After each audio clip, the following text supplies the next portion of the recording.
इसलिए करवा चौथ के उद्यापन में लिखा है, करवा चौथ के उद्यापन में लिखा है, आप लोग करते होगे ना करवा चौथ का व्रत, उसका जब उद्यापन होता है तो एक थाली में 13 जगह पर 4-4 पूड़ी रखी जाती है। आप लोगों को तो मालूम होगा, आप लोगों ने करा होगा करवा चौथ का उद्यापन। एक थाली में 13 जगह पर पूड़ी और सीरा, सीरा मतलब हलवा रखा जाता है।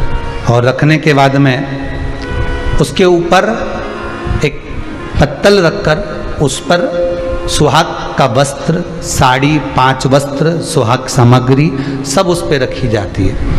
और रखने के बाद में हाथ में कंकु, चावल, हल्दी लेकर, संकल्प लेकर उस थाली पर से घुमाया जाता है।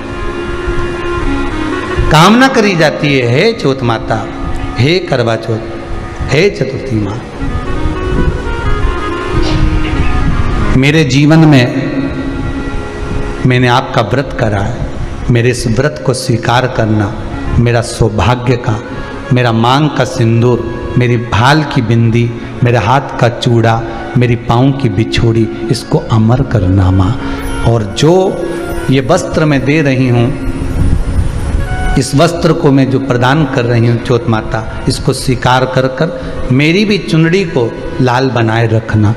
तब उस साड़ी को, उस वस्तु को, उस सामग्री को उठाकर घर की वृद्ध सास को, जो घर में सासू होती है, उसको दिया जाता है। सास नहीं हो तो किसी सौभाग्यवती नारी को दिया जाता है।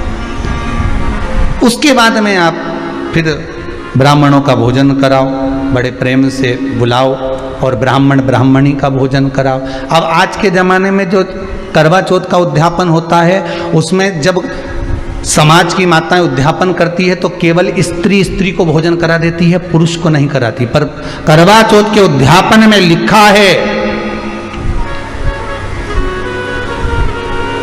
कि ब्राह्मण का भोजन होना चाहिए। उसके जो चैनल है उसको सब्सक्राइब करना है आपको।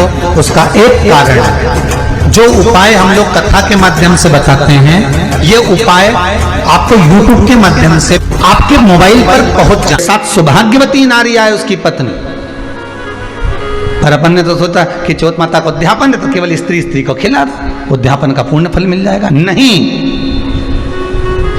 उसका सुख नहीं है, उसका आनंद नहीं है, और देने का भी फल है महाराज। करवा चौथ का उद्यापन करो तो भोजन करने उसको बुलाओ जो अपने घर का हो, उसको उद्यापन में नहीं गिनो।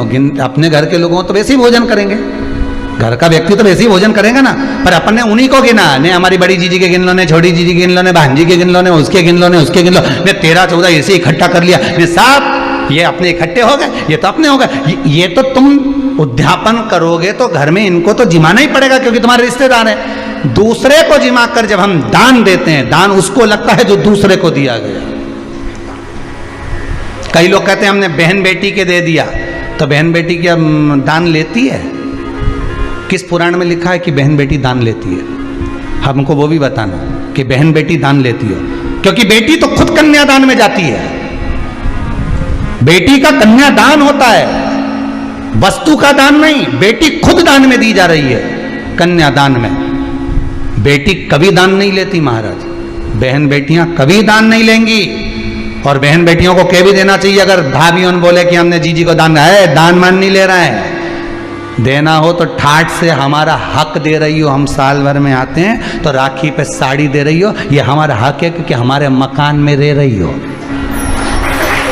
हक दे रही हो, दान नहीं। दान देना है तो पंडित जी के दो, दान देना है तो ब्राह्मण को दो, गौ माता को दो। हम दान नहीं ले रहे, हम अपना हक मांग रहे हैं। ऐसे नहीं दोगी तो काले कोट वाले भैया से लिवाएंगे, हमारा कहीं जाए। तुम तो दान दो, अब तुम क्यों नहीं? तो तुम, हम तो दान दे रहे हैं, बहन बेटी के दान दे रहे हैं, तो बहन बेटी कोई दान ले क्या? बहन बेटी के कई पड़े हैं तुमसे दान मांगे? इतना बहुत तो वो खुद दान करिया है, कई दान ले भाई, वो तो हक ले रही है, दान नहीं, दान नहीं मांग।